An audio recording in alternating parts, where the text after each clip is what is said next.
The exploits of the Medellin cartel and the likes of Pablo Escobar will go down as one of the most profitable cocaine cartels of all time. The new Netflix series Griselda explores the journey of the titular protagonist, played by Sofia Vergara, who was instrumental in the rapid expansion of the business. From fleeing Colombia to finding a new trading ground in Miami, the 6 episodes look into her rise and fall through the ranks of the cartel. In this video, we will explore the episodes in detail and go beyond the narrative of the series to bring you the entire life of Griselda Blanco. Before we go into our explanation, we have a very small request. If you like our content, please support us by subscribing to our channel. This is a small click for you, but for us, it means a lot. Thank you. Let's begin.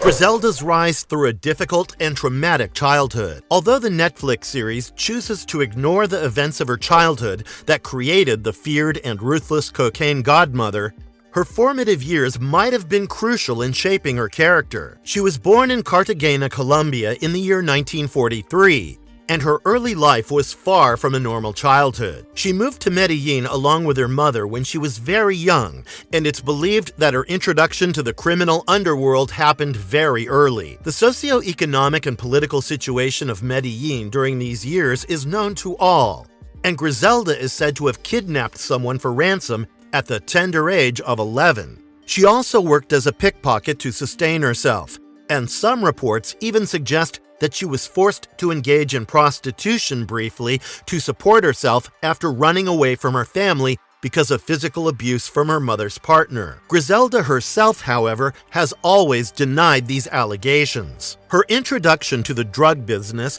happened while she was married to her first husband, Carlos, and together they had a marijuana dealing company. She first came to the US back in 1964. Following which she was introduced to her second husband, Alberto Bravo, who worked as a cocaine smuggler for the Medellin cartel. This was her introduction to the lucrative network that spanned across the US, but she had to flee back to Colombia after the authorities identified her as one of the key players involved. The Netflix series mainly features her journey after she returned to the US once again around 1978. Which is followed by her rise through the ranks of the Medellin cartel and the drug business.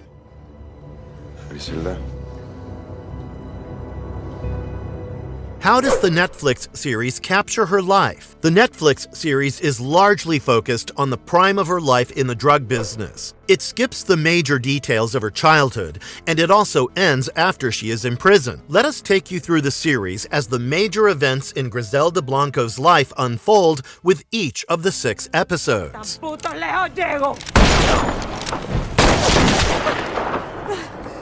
Introduction to Miami and the cocaine trade network. The first episode, titled Lady Comes to Town, begins with a quote from Pablo Escobar that reads, "The only man I was ever afraid of was a woman named Griselda Blanco." The viewer immediately knows that this individual means business, and she is to be taken seriously even in the harsh and hostile world of drug trading. In this episode, Griselda's journey begins from the time she runs into a house in the dead of night in Medellin, Colombia, with what looks like a minor bullet injury. She tends to her wounds and calls an old friend named Carmen, asking for the favor of seeking residence with her in Miami along with her kids. Griselda makes it clear that there isn't enough time to explain her situation now, and she makes her 3 sons pack everything in a hurry to move to Miami. She tells them that she is getting a divorce from their father, and they all move into Carmen's house in Miami. The year is 1978, and soon we learn that Carmen had also left her home in Colombia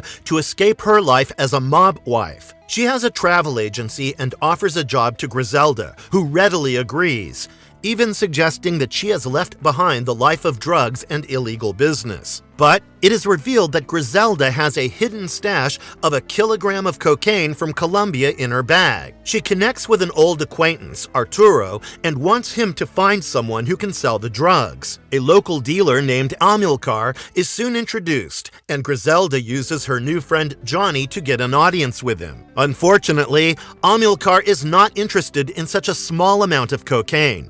And to make matters worse, Johnny forcibly takes the drugs from her. As a disappointed Griselda heads home to her kids, a flashback reveals more about the night when she fled Colombia. Her husband Alberto had lost a major shipment, and in return for paying off the debt, his brother Fernando offered to sleep with Griselda. Alberto persuaded her to go along, and she had to agree in order to save her family. Meanwhile, back in the present day, Griselda teaches Johnny a lesson by getting her stash and battering him with a bat. She also forces him to get her a meeting with the person he was about to sell to. However, her friend Carmen gets to know of her involvement, and she is clear about wanting her out of the house. Carmen wants nothing to do with the drug trade, and Griselda has to oblige. Previously, in Miami, Griselda had befriended a waiter named Chucho, and she hires him to be her bodyguard as she goes to meet Eddie, the guy Johnny had introduced her to. He agrees to buy the cocaine for $20,000,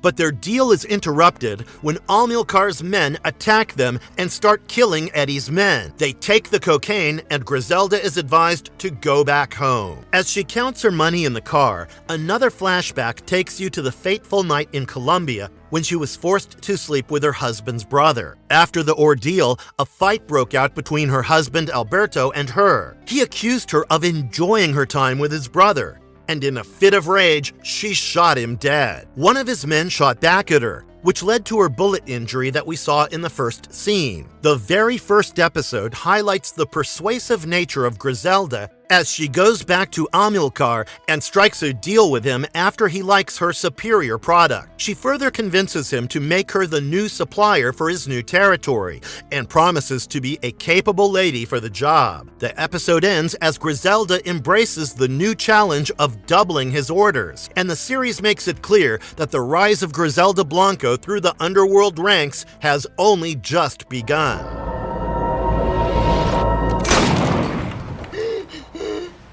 Mastering tricks of the trade in a hostile world. The ghosts of her past haven't left Griselda in peace, and the second episode begins with Alberto's brother sending a man to hunt her down for killing Alberto. Finally, he gets to know about her whereabouts after snooping around her former boss Emilio and the employees there. Meanwhile, Griselda is rising in terms of her business ratings in Miami, and she has received a shipment of drugs through a group of girls who smuggled them in their bras. These girls previously used to work for Emilio, and now Griselda takes them to a motel while all their shipments are being weighed. They were brought to Griselda by Arturo, and together the two calculate around 10 kilos of shipment, amounting to around $250,000. While they are excited about the prospects, they're also worried that Alberto's brother would find them or someone they bypassed in business would go after them. Elsewhere, the investigation is ongoing regarding the shootout and killings conducted by Amilcar's man in the first episode. We are introduced to an intelligent analyst, June, who learns from a witness that there was a woman in the shootout scene who looked like a boss and not like a mob girlfriend. The other cops ridiculed June for buying this theory because it's unlikely that the mafia would grant a woman an important seat at the table. Griselda and Arturo realize that there is no business bypassing Amilcar, and they meet him and his main supplier, Papo. The supplier isn't too pleased about how Griselda has access to a better product for a cheaper price, and Amilcar has no plans of working with Griselda. He refuses to buy from her any further, and after Griselda loses her cool and cusses at him, a furious Amilcar threatens to make sure that no one in town would buy cocaine from her. This becomes a major hindrance for Griselda because the girls who smuggled in the drugs are yet to be paid, and they are getting impatient with the long waiting period. Fishing for ideas to sell the stock, Griselda decides that she would sell to the rich people at the hotel, and Arturo gets her a precious contact, a man named German Pinesso. She shares her idea of working independently of Amilcar with the girls, and they seem to be supportive of her decision. If it works out, it would mean that the girls can give up their scarred past life in Colombia and start afresh. They decide to lure in customers with free samples and create a long-term market away from Amilcar's tour. But Amilcar's supplier Papo has been keeping a close eye on Griselda and her developments, and he wants her eliminated. When Amilcar refuses to give her enough importance and underestimates her abilities, he decides to get the job done himself. In order to materialize the plan, Griselda throws an extravagant yacht party with the girls, and the rich audience at the party enjoys a good time after being introduced to the new stuff. Even German Panesso is present at the party, and he plays a decisive role in determining the future course of Griselda's fortunes after Papo and his gunmen attack the party suddenly. Griselda dares him to kill her in front of so many witnesses, and at this crucial juncture, German announces her as his new partner. Papo is shocked and intimidated, and he is chased away by the crowd. With everything falling in place for her, Griselda also manages to convince Carmen to be indirectly involved with her business by using her travel agency for the girls traveling to and fro. The euphoria of success is short-lived, because once she returns home, Griselda finds Alberto's brother Fernando with his man Dario talking to her boys. He told them about how Griselda killed his brother, and now he wants his revenge. Griselda pleads with him to kill her away from her boys, and he takes her to the next room. The boys can hear him forcing himself on Griselda, and one of them, Uber, tries to step in and save her. Fernando orders Dario to kill Uber, but he kills Fernando instead, in a shocking twist. Now that Dario has killed his boss, he can no longer go back to Colombia, and he is clearly in need of a new job. It's amusing how opportunities present themselves before Griselda during the initial years of her business.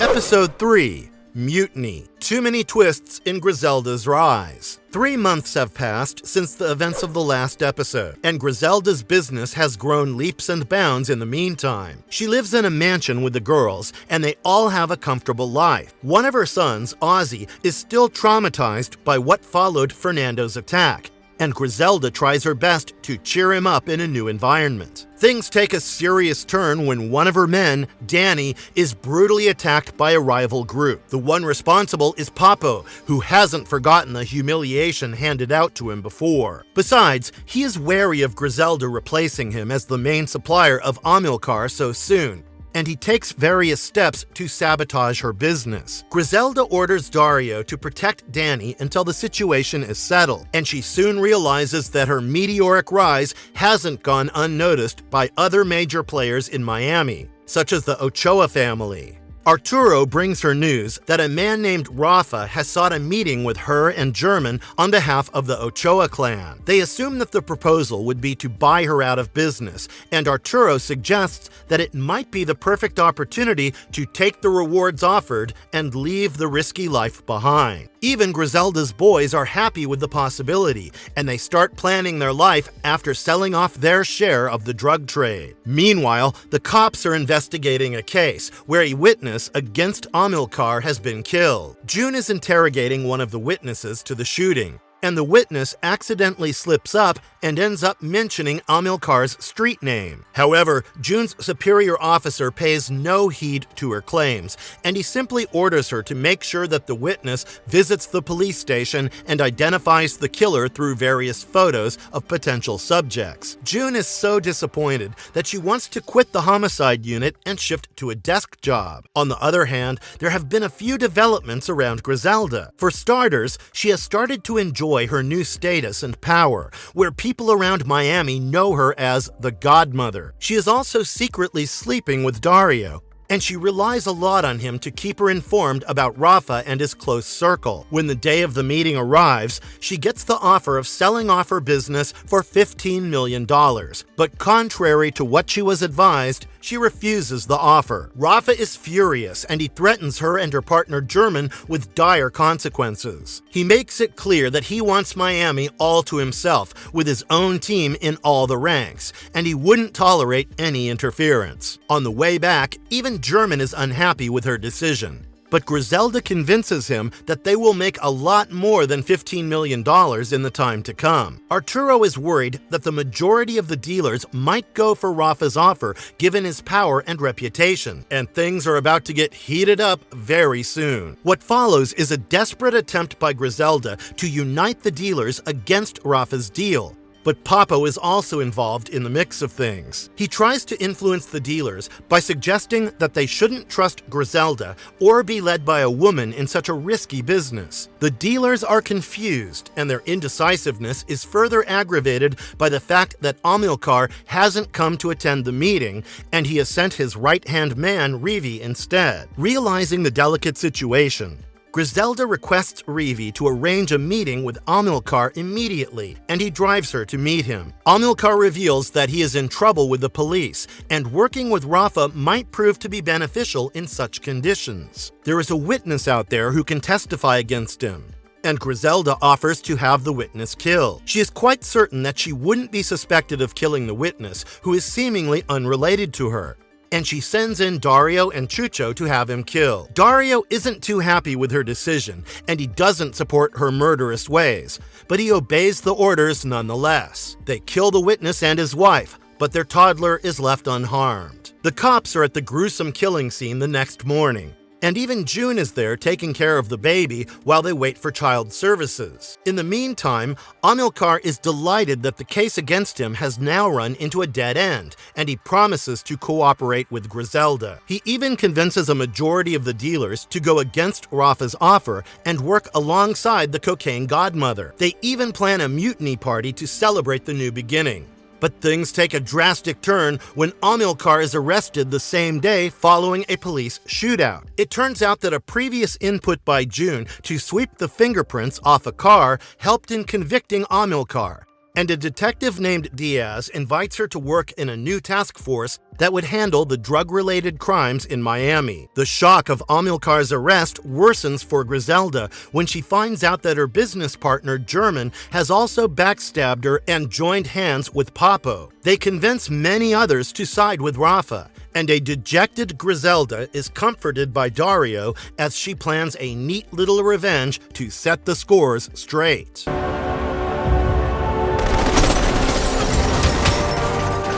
Episode 4, Middle Management. The revenge battle heats up. Hell hath no fury like a woman scorned, and Griselda proves how strong her drive for revenge is, even in her fear. She is wary of Papo and German's new alliance, but she doesn't have thoughts of running away from all this for a single second. The 4th episode also establishes pretty early that a task force named Centac is now actively working to fight against the drug business in Miami, and June is finally thriving alongside Detective Diaz. Later in this episode, they even find enough evidence suggesting the presence of a powerful woman in the high ranks of the drug network. Meanwhile, in order to keep her family safe, Griselda moves them to a new house, and she leaves the smuggler girls in charge of the other house. She continues to maintain good relations with them, and the girls are also rooting for her because they have been treated like trash for far too long. Dario is ordered to take out German, and he does so by shooting him dead in a convenience store. Her other accomplice, Chucho, conducts a bombing of Papo's house,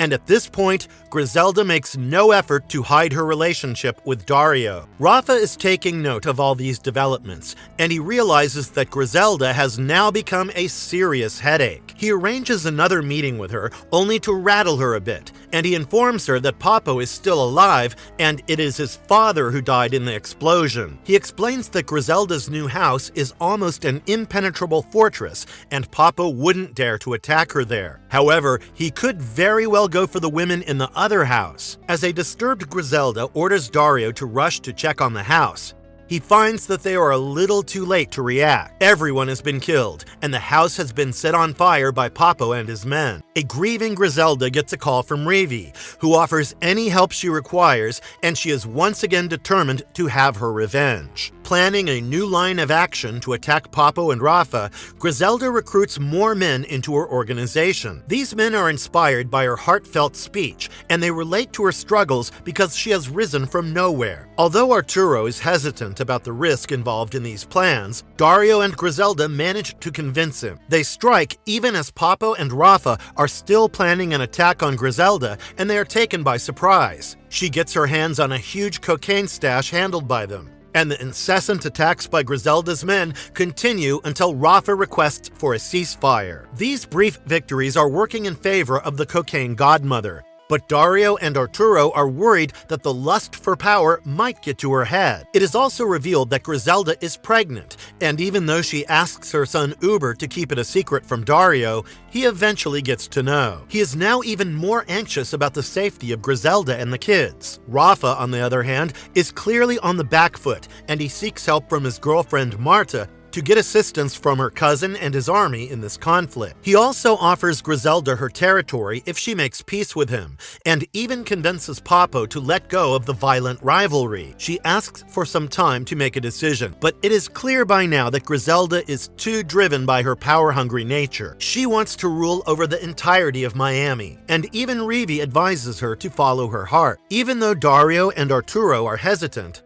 she burns the cocaine they had taken from Rafa and Papo to send out a message. However, this episode also marks a clearly growing distance between her and her loved ones. Her son Uber is unhappy about how she keeps a lot from them and lies frequently, while Griselda is disappointed that he told her secret to Dario. She sends a man to have Papo assassinated, and the man gets the job done at the airport even though he is arrested. With all her cards close to her, the godmother of Miami offers Rafa a new deal, where he would be her partner and would only sell cocaine through her. The episode ends with a brutal blow to Griselda as she goes with Arturo to attend a meeting with Rafa and Fabio Ochoa, a prominent member of the Ochoa family. Rafa shoots Arturo dead in front of a shell-shocked Griselda, and Fabio calmly explains that this is the price she has to pay for messing with them for so long. He continues the meeting like nothing happened, as a shattered Griselda looks on helplessly. The fourth episode captures the crucial transformation in her life that makes her go from someone obsessed with her family to someone obsessed with being the undisputed ruler of the Miami drug trade. She pays the price for her arrogance and complete disregard for others' opinions, and it builds up nicely for the final 2 episodes.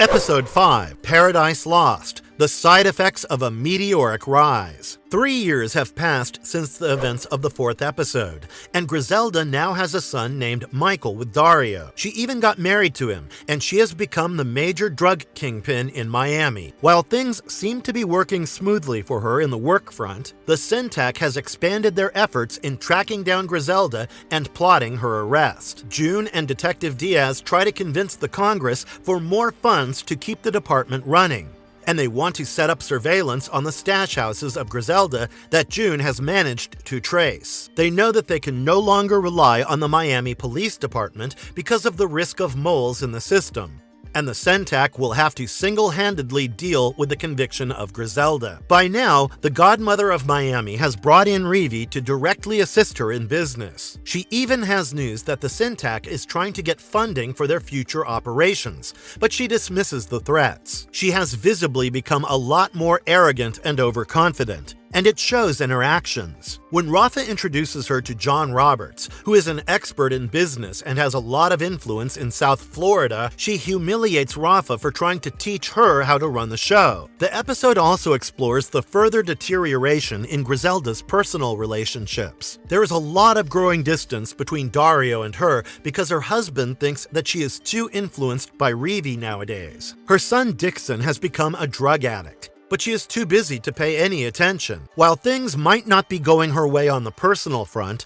Griselda hasn't lost her quick thinking. She frames Detective Diaz by putting money in his account and revealing this to the press. As a result, he has to step down from Syntac and is forced to join a different unit. Meanwhile, Rivi puts the idea in Griselda's head that she needs to eliminate every potential threat that can snitch on them. He prepares a long hit list, which comprises of people who had run-ins with the cops before or said something against the cocaine godmother before. Even people who bought drugs from rival suppliers were on the list, and Griselda agrees to go along with the elimination plan, even though Dario remains skeptical of these ultra-violent methods. In about 2 weeks, all the men on the hit list are killed as planned, and it is time for Dario's birthday party. While Griselda intends to celebrate this party in grand fashion, June, the investigating officer for Syntac, plays spoilsport. She is convinced that a sense of paranoia has gripped Griselda, and June wants to make the most of the opportunity. Griselda has been led into thinking that there is a traitor among her close associates, and June targets another one of Griselda's stash houses to ignite the suspicion further. Although Griselda starts the birthday party with a grand gesture of gifting Dario a golden machine gun, things soon take a turn for the worse, and it becomes clear that the couple now wants very different things in life. When she gets to know that the stash house has been hit, she has an urgent meeting with Dario and Rivi to discuss the concerns. Throughout the party, her paranoia continues to worsen, and things become terrible under the influence of drugs. When Dario tries to speak to her privately about leaving the drug scene behind, she blames him for not wanting her to grow, and also doubts his loyalty, wondering if he is the police informant. She starts suspecting everyone, from Carmen to Chucho, and the latter not being at the party aggravates her suspicion. When she finds Dario talking to one of the girls at the party, she accuses him of cheating, and the heated argument goes to the point where she shoots up his car and even threatens to kill him. Griselda then publicly humiliates Rafa and goes to the extent of forcing 2 party revelers to make love while everyone watches. Meanwhile, June tries to strike a deal with Carmen to find evidence against Griselda, but she remains loyal to her old friend. She gets to the party and controls Griselda, who is completely out of her mind. Once she regains some clarity and composure, Carmen offers her to start a new business at some other place because Griselda is clearly turning into someone she is not. But Griselda loses her cool very soon when Carmen reveals how June tried to buy her loyalty, and she almost strangles Carmen to death before Dario stops her. She tells Dario how becoming a father has weakened him, and how she can no longer trust him like before. This evidently is the beginning of the end for the couple. Griselda's personal life is set for another setback courtesy of her son Dixon, who opens fire in a club because a man flirted with his girlfriends. Later, he heads to Chucho's house and asks him to hide the gun before the cops get to him, but Chucho refuses the order upon his wife's request and punches him out of the house. When Griselda hears about this daring stunt from her subordinate, she orders Rivi to prove his loyalty to her by killing Chucho. He is forced to obey, but the mission goes horribly wrong when he accidentally ends up shooting Chucho's 2-year-old son dead in the traffic. The news of the hit job gone wrong is soon in the news, and Griselda is shocked to learn that the kid died instead of his father. Even her sons hate her for her actions, and on the other side, June blames herself for the child's death. The episode ends with a piece of good news for June as Carmen walks into the police station, seemingly willing to take up the offer to reveal Griselda's secrets and provide some crucial evidence. The penultimate episode makes it clear that the writing is on the wall for Griselda, and the arrangement of her downfall has been orchestrated by her actions only.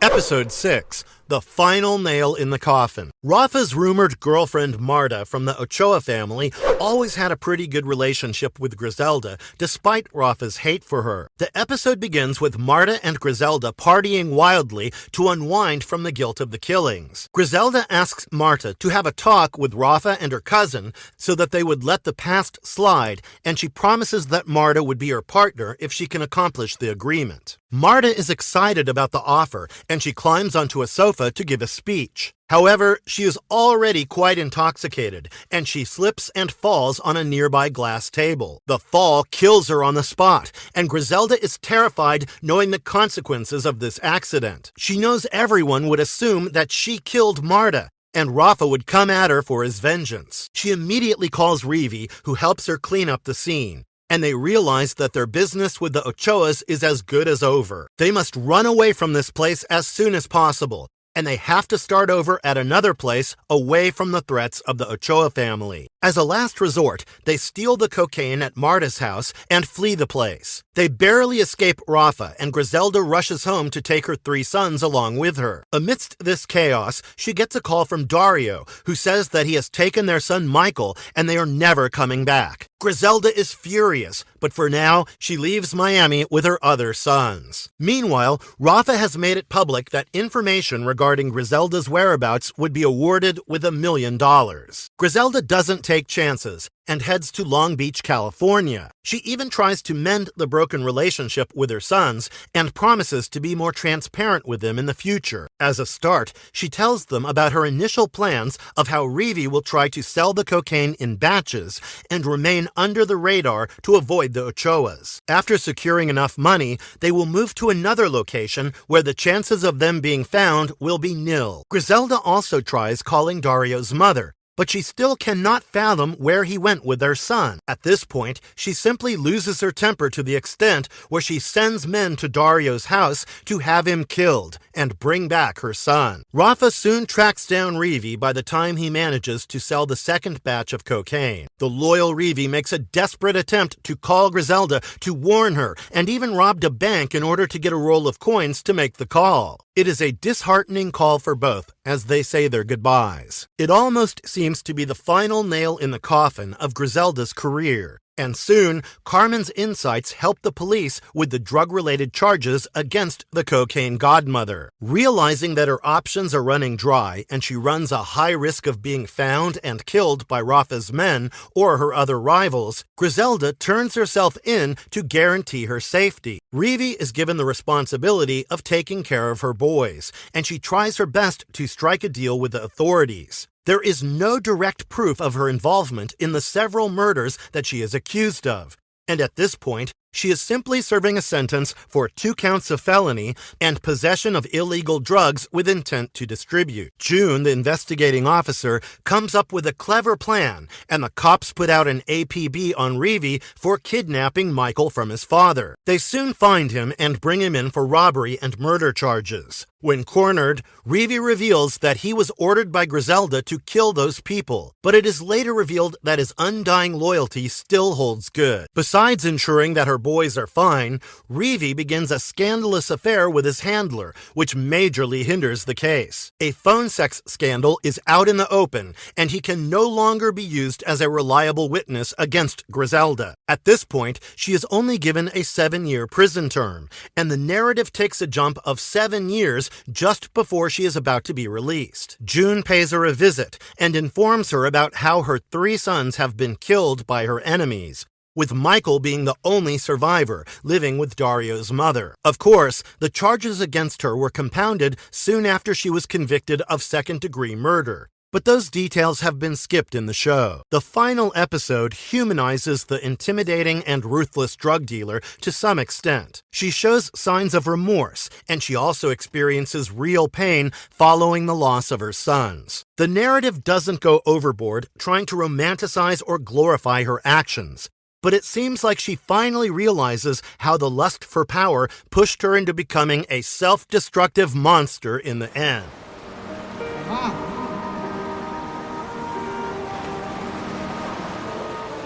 What happened to Griselda after the events of the show? The climactic moments of the show don't show her ultimate fate, which is similar to what happened to most of the high-ranking people in the drug trade, killed by rivals or old enemies. She was sentenced to 3 concurrent 20-year sentences after pleading guilty to the charges of second-degree murder against her. However, her health issues worsened while serving her sentence, and the lifelong smoker had a heart attack in 2002. Later, she was released in 2004 on humanitarian grounds, considering her health issues and old age. She was deported back to Colombia, and she started her life in Medellin again, reportedly working to improve the conditions of the region. On the fateful day in 2012, she was shot dead while leaving a butcher's shop with her pregnant daughter-in-law as assassins on a motorbike marked the end of the eventful life of Griselda at the age of 69. A detective who worked on the Griselda Blanco case in Miami